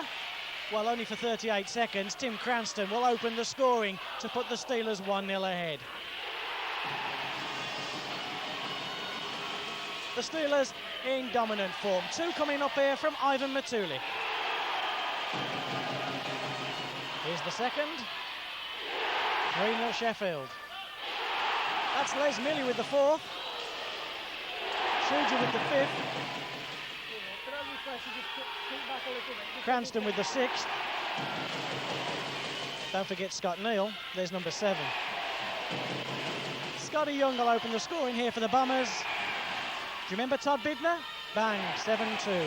Here's Scott Neal behind the net. Will he find a way through? He will, 8-2. Watch this for a bullet. Mark Wright, 9-2. Scott Young's hat-trick goal made it 9-4. Here's Bidner, 9-5. Back come the Teesside Bombers. Paul Davison on the puck. Squeezes that one through, it's 9-6. 4 straight coming though from the Sheffield Steelers. Les Milley will lead the way. Here's Ronnie Shudra. We know you like Ronnie, so here he is again. And Les Milley will finally finish off the rout.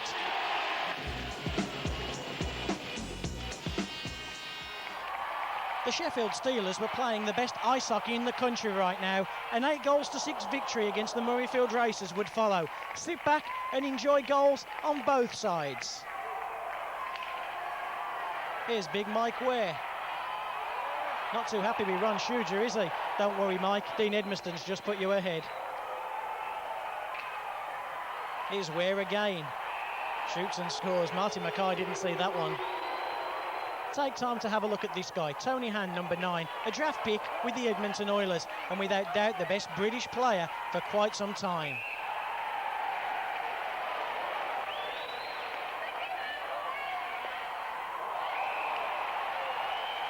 Why oh why didn't he stay in North America and give it one great shot at the NHL? Here's a man though that played in the minor leagues back in North America. Thank God he came to Sheffield. Turbo, Tim Cranston. And a man that captains the national team, Chris Kelland.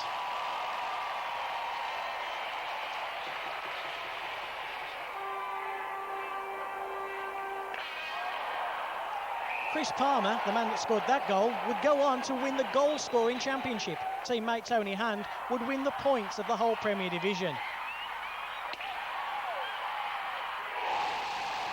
Scotty Neal, another goal for the Scott Neal collection.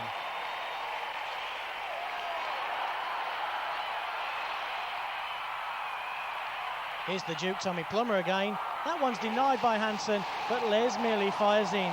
That was to be the game winner. Milley, being a Scotsman, always likes that extra bit of security. So having won the game already, he fired in with another.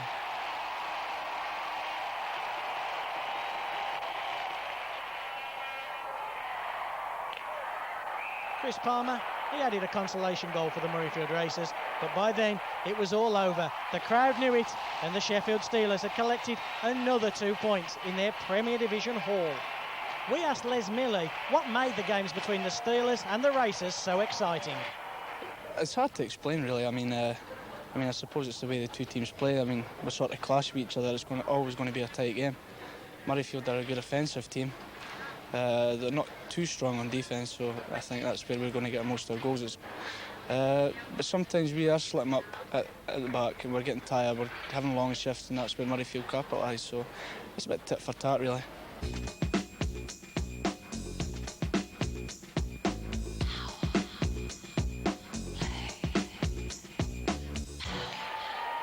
Well, it's time to go and make the tea again, because the Teesside Bombers are back on our screens and a 16-1 annihilation. It was the old show.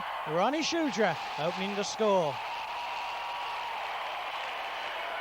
He wasn't going to be outdone by counterpart Steve Nemeth. Nemeth made it 2.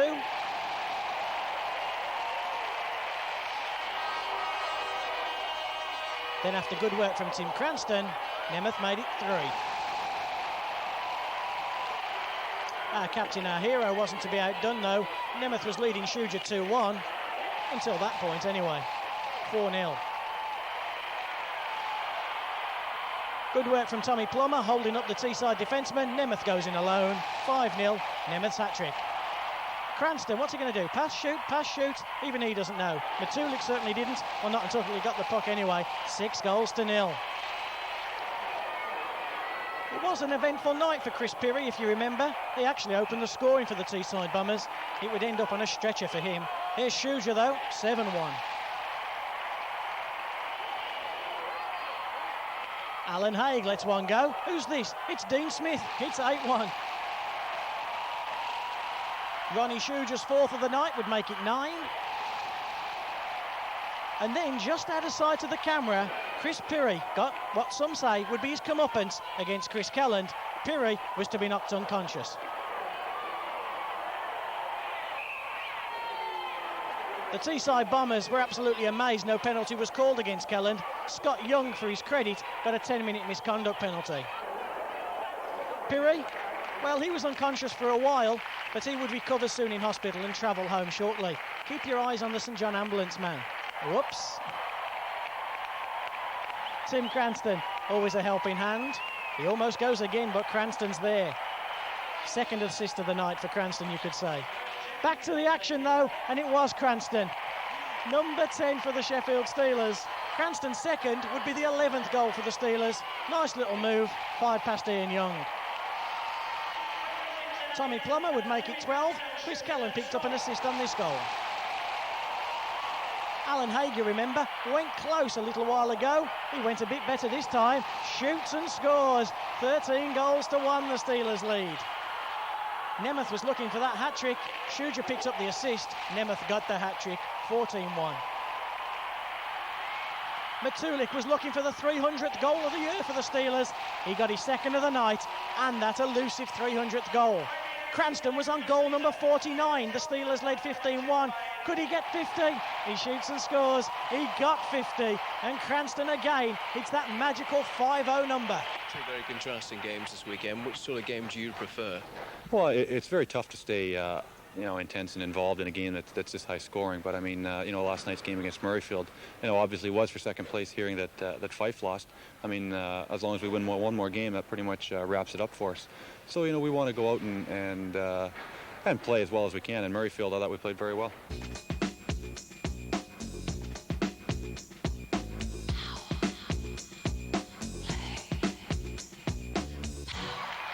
Do you feel like you've been here before? Well, you probably have. We're in Humberside again. March 26th, Premier League action. Oh, Mike Bishop opens the scoring inside the first 4 minutes with an absolute cannonball shot. Our own cannonball shot man, Ron Shudra, was quickly in action though. Tying the scores up at 1 apiece. Shudra was pumped for this game, so was Laser Les Milley. Beating there, Brian Cox short side. 2-1, Steelers lead. But from that comfortable position, 40 seconds of madness would cost the Sheffield Steelers. Kulikov, normally noticeable only by his absence, would score the first of 3 in 40 seconds. That one levelled it at 2 apiece. Those damn Johnson brothers got in on the act again. Here's Stephen. He finds Anthony, and it's 3-2 in favour of the Humberside Hawks.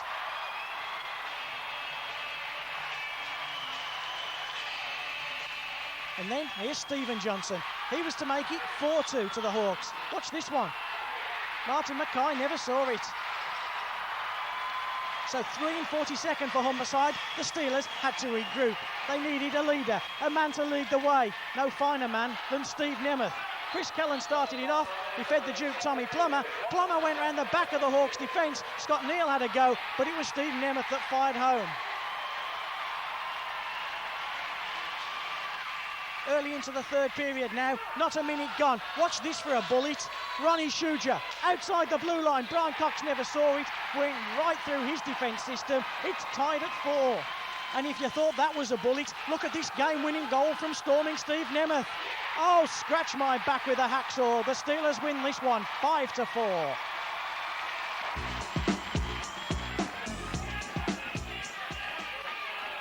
Final league game of the season down in Bracknell. Here's Selmar Odeline. He shoots and scores. Odeline, of course, having to prove to coach Alex Dampier his fitness after several games off. He did a fine job there. Jonathan Cotton, however, tied the scores at 1 apiece. Here's Steve Nemeth. Over the red line, lets a bullet go. Good save, but here's Milley. Oh, from out of camera angle, Milley let a one-timer go there. It's 2-1 Sheffield Steelers. I think we need a big goal. Who do you reckon can score this next big goal for the Steelers? Give them a bit of comfortable breathing space? Yes, I thought as much. Timmy Cranston's first of the night, third for the Steelers. Bracknell have had the hoodoo over Sheffield, some would say. Garden gave this one to Durdle. Shane Ellis came up on the rebound. It's 3-2. You know, one of the best combinations in British ice hockey is that of Cranston together with Milley and Plummer. Plummer here feeds Milley. Milley gets his second of the night. Also, don't underestimate the work GB skipper Chris Callan does. Doesn't score too many goals, but ones like that are always welcome. On the power play, it's 5-2. Here come the Bracknell Bees. Here's Graham Garden. That's the third goal for the Bees. It would be their final goal, and Garden's final in a Bees shirt. The Steelers, though, still had plenty of work. Remember that combination of Plummer and Milley? Here we go again. And here's Milley. He gets the HT as he shoots and scores. Oh, Michael motorcycle. It's 6-3. Cranston hasn't finished yet. Here's number 7. Fires it past. Liam Young tries to get a tap in. Couldn't do so, but the game's all over. Into the playoff action. The season starts for real, and those 5 Flyers are back in town again. Can the Steelers do the demolition job on them one more time? Well, it's a packed house here at the Sheffield Arena, and here's Nemeth. Left-handed shot centreman. He finds Neil Abel. He lets one go. Nemeth's got a pick up. He shoots and scores. It's 1-0 Sheffield Steelers. Oh, storming Steve Nemeth put that one in the back of the net. Big goal time. Here's Shuja. Shuja lets one go. Cranston on the rebound.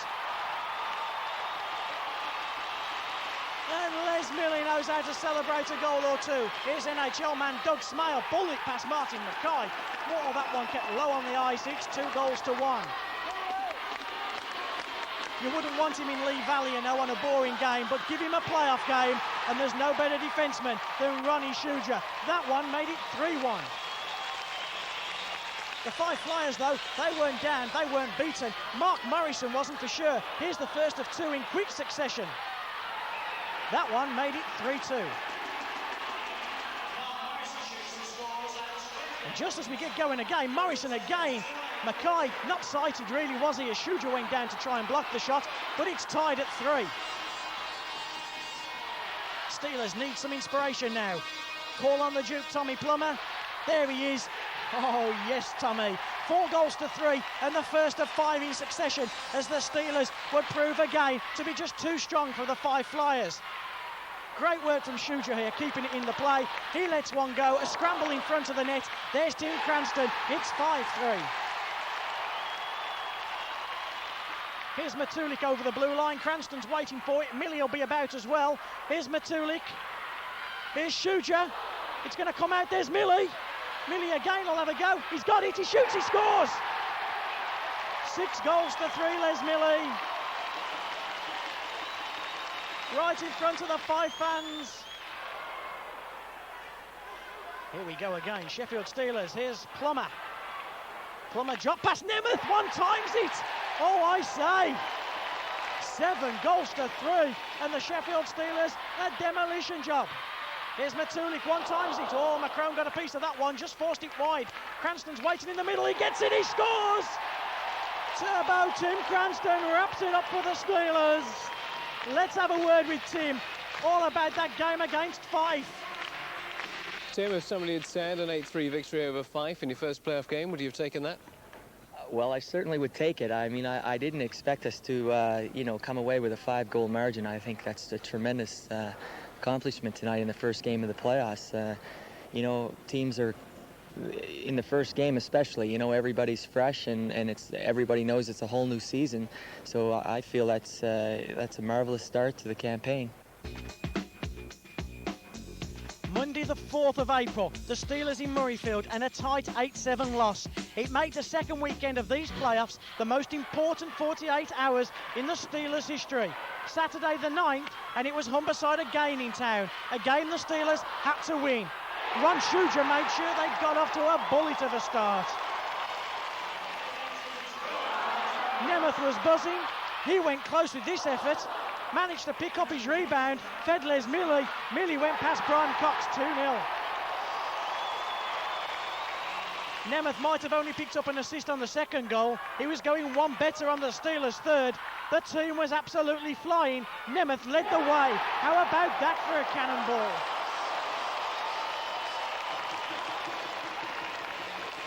But never count out these Humberside Hawks. Here's Dan Dorian. He went close there on the tap-in. Anthony Payne's creating havoc. The rebound will come out to Dorian, and he'll fire past the open side of Martin Mackay. Mackay not happy with that goal by Dorian, one little bit. It was Anthony Payne's turn to go from provider to goal scorer. Schuger's taken a hit. He's lost on the play as Payne sneaks in and makes it 3-2. A big goal needed, cue Steve Nemeth. Plummer finds Nemeth. Nemeth lets one go inside the circle. Trickles past Brian Cox. Tommy Plummer has a word with Cox just to make sure he realised what just went past him. The Steelers cooking. It was 4-2. But here come the Hawks again, but the play's well broken up by Ron Schuger. Over the red line, will he let one go? Surely not. Surely so. It beats Brian Cox. It's 5-2. And Ronnie Schuger gives Cox that look of contempt. The Steelers on their way to Wembley, perhaps. But here come the Hawks again. It's that man, Anthony Johnson. He has a second bite of the cherry. Fires one past Mackay. 5-3. The following night, the Sheffield Steelers completed the job with a 5-2 win in Humberside as well. The Saturday after, and a game-winning Wembley appearance goal at the 58-minute mark from Tommy Plummer gave Sheffield a 5-4 victory. So Wembley guaranteed, and party night with a touch of glitter. And of course the Murrayfield Racers. Are those Ronnie Schuger's shoes? Perhaps not.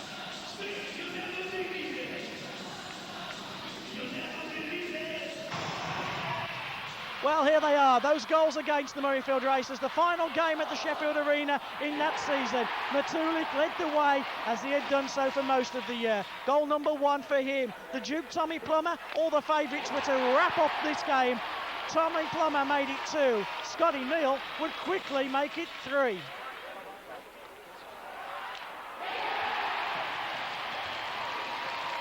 The man that had thwarted the Sheffield Steelers on so many occasions, Tony Hand, quickly pulled one back though for the Racers, but the Steelers were having none of it. It was their night, nobody was going to spoil it, especially for Matulik. His second, the Steelers 4. But on big nights with big crowds, there's one man that likes to perform like no other. That man, Tim Cranston. Les Millie would make it 6 with a simple tapping goal. But how about one for the archives? Well, it's this one. Goal number 7 for the Steelers, and a cannon from Neil Abel. Abel would go on to score the game-winning goal against the Panthers as well in that Wembley demolition of the Nottingham Panthers. Goal number 8 quickly came. Les Millie, a tap-in after a bullet of a shot from the defence. Millie got on the score sheet though, 8-1. Cranston was getting a bit shy and retiring. Time for a Cranston goal, perhaps. I thought as much. 9-1.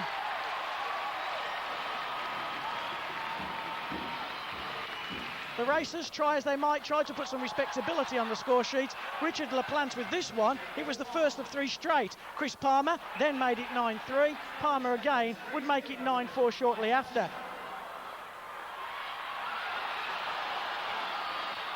But the old school got back in time, and it was Ronnie Schuger and Steve Nemeth combining. Nemeth, Schuger, goal. How many times have we said that? 10-4. One of the new favourites at the Sheffield Arena, Ivan Matulik, was the guy who was to get the next goal. Murrayfield hadn't seen anything like it. If there's a player to touch the popularity of Ron Shuja, it has to be the Duke, Tommy Plummer. He got goal number 12 for the Steelers. How about that one? But you have to remember that the Sheffield Arena is Ron Shuja's arena. This goal, another one to the collection. Fairness to Murrayfield, their season was long gone, but Lovell pulled a goal back, 13-5. Tap-in coming from Big Mike Ware, 13-6. Big Mike put a little bit more muscle on this one for 13-7. Mike Ware was the best man at Ivan Matulik's wedding. Matulik, though, made it 14-7.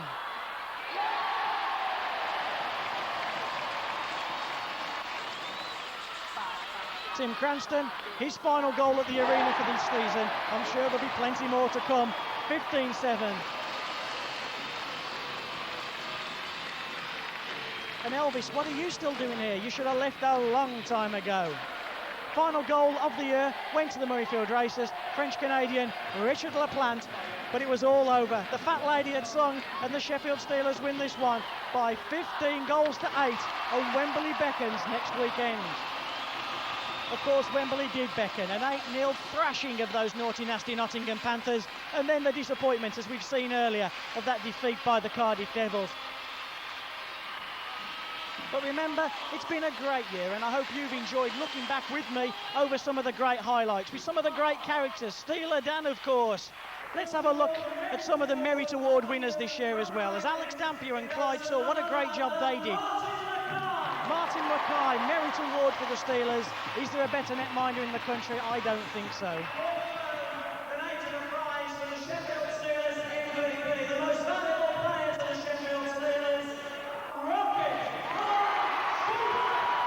I'd say about the most valuable player in the league, let alone to a team. What's he done for the city of Sheffield, let alone the Sheffield Steelers?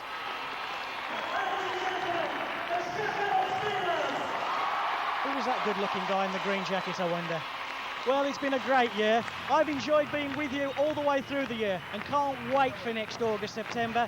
Alex Dampier and the men look forward to seeing you back again soon. I hope you've enjoyed this video. I've had a cracking time bringing it to you and looking back at some of the finest moments and finest goals from some of the greatest players that have ever played in this country.